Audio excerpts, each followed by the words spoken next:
Hello everyone, my name is Ajeeth. I'm the Culinary Director for the Residency Group of Hotels. We are based out of Chennai, and um, this is my learnings from our new restaurant that we opened up on the 20th floor.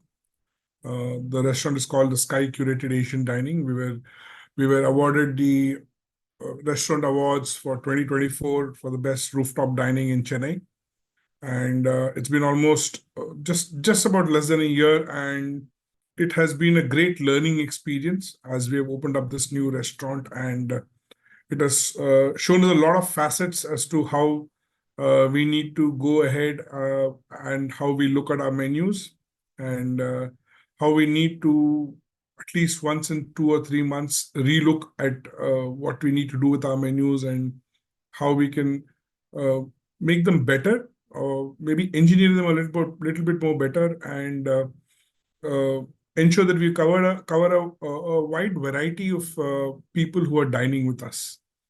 I think that's an extremely important thing for us to succeed in today's challenging world. Just to give you a brief background, the Sky Curated Asian Dining takes up local ingredients, and we kind of curate a menu inspired from Asia, Japan, Thailand, Orient, India. These are all influences that we take and we utilize for our menus. For an example, I would maybe we did an okra tempura, we did a lotus salad. As we opened our restaurant last, we also one of the things that we saw was a lot of our crowd are vegetarians. There were a lot of people who had dietary requirements. Vegans, we had Jains, we had people who were coming and asking us gluten-free. And our response, I didn't want it to be our standard hotel response of saying, okay, I can make this for you or I can do that for you. I think we have to now reach to a place where we have options available on the menu. And what we really did was we picked up certain dishes. I mean, the team of chefs and the uh, team sat down together, and we identified about 15, 20 dishes that we could immediately serve to the guest or recommend to the guest, that we'll be able to serve vegan, gluten-free, or Jain. One clear example that we did was we were doing a take on a dahi kebab, and we that particular dish, without great effort, we were able to convert it into a vegan, or we were able to convert it into a Jain dish very easily. Why do I feel that the necessity for doing such a pivot in a restaurant is very important?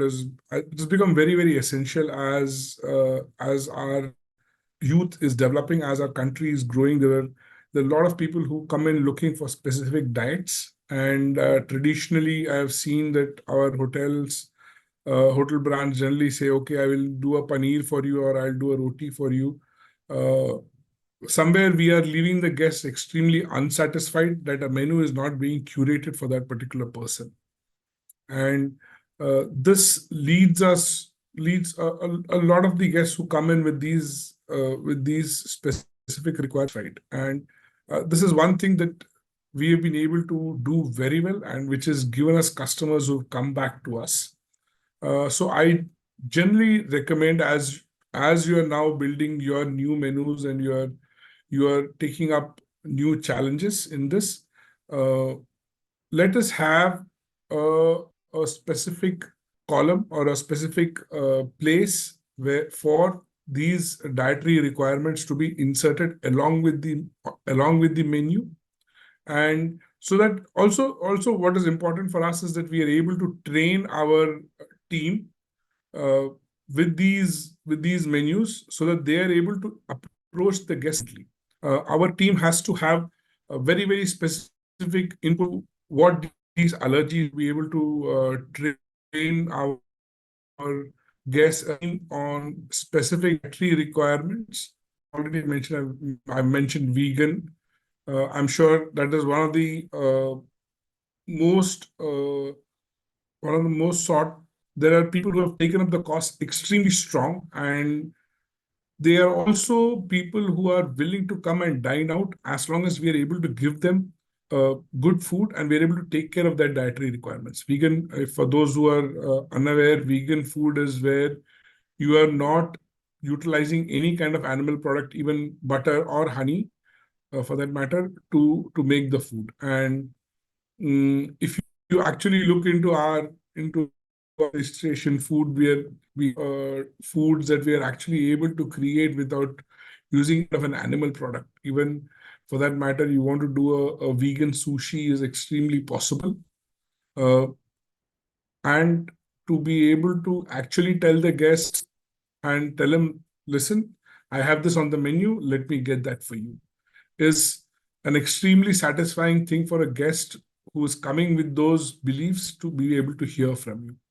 Also, India is a country where we have various segments of people who of with various choices of food who come in, and if we are able to give them, it definitely makes a better business sense to us.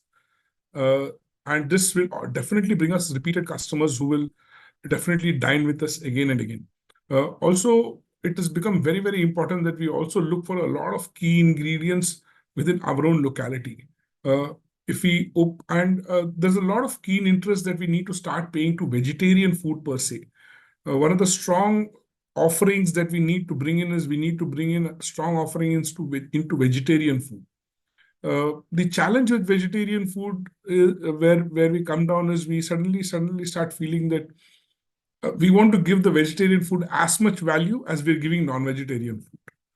Um, Somewhere this mindset remains that of the value a chicken can give or value a mutton or a fish is giving, the importance that we give that the non-vegetarian products is not given to the vegetarian products. Uh, what I do generally recommend is that we actively go to the markets, see what are the vegetables available there. I'm sure if you at least visit the market at least once in 14 days, or at least if you speak to your suppliers regarding what are the regular, other than the regular vegetables, what are the vegetables coming in the market, I'm sure we'll be able to find some really exciting vegetables that you would be able to utilize.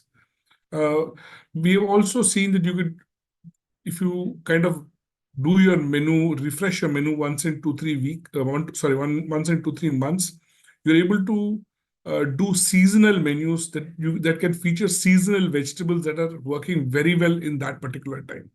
One of the examples is that we did was uh, turmeric is something that's available during November, December, January because of the Pongal season, especially in Tamil Nadu.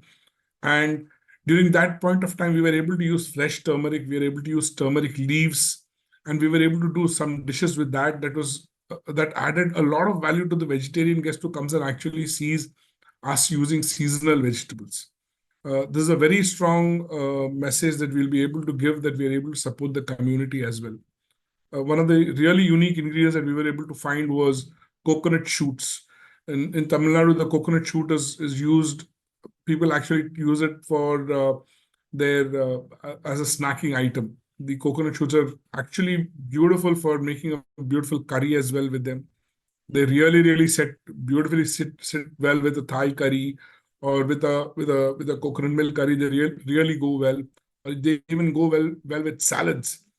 So I'm sure if you're able to actually go out into the market, look for new ingredients, it's something that you will be able to pay for. You will be able to get dividends. Now, if you go into the market and see, actually, you've got something called a four-winged beans that have started coming into the market now. Now, if you're able to take those dishes and you're able to add into your menu, you'll be definitely able to give a better value to the customer.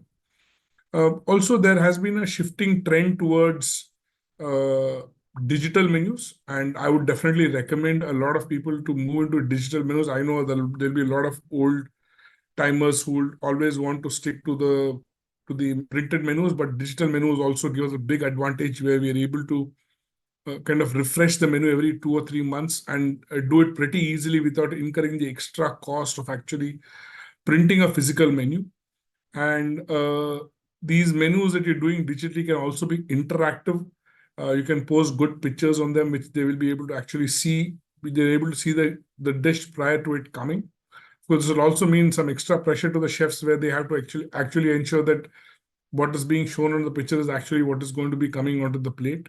So that's also extremely important for you to set your standards as to how, if your menu dish is going to be, it is how your team has to be trained, that every single time the dish actually comes out in that particular fashion.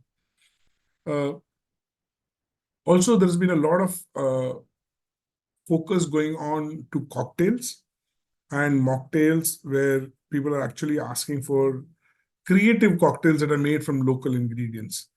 That's also an extremely good place for chefs to actually kind of focus on. I know chefs generally focus only on food, but cocktails is also a beautiful place where you could focus and utilize more beautiful ingredients to make beautiful cocktails.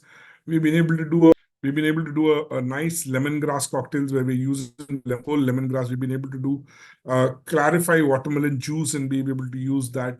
So there are some beautiful techniques that are there in the cocktail making world as well, that I think can help chefs also increase their creativity as far as food is concerned. I would like to, of course, advise every chef, every new chef who is coming to the industry, coming into the field, that uh, pay attention, a lot of attention to the ingredients that we are getting.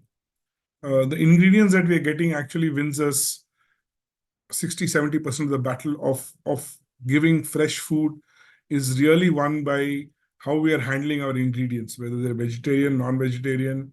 The ingredients plays a extremely key role for us to be able to serve good food. If you're able to understand the ingredient, if you're able to uh, understand the flavor profile of the ingredient, if you're able to understand how the ingredient works, then that actually helps us uh, give good food. And also you're able to understand the seasonality of the vegetable or whatever material you're using to be able to create a good seasonal menu. This is a thing I feel that we should start doing on a regular basis.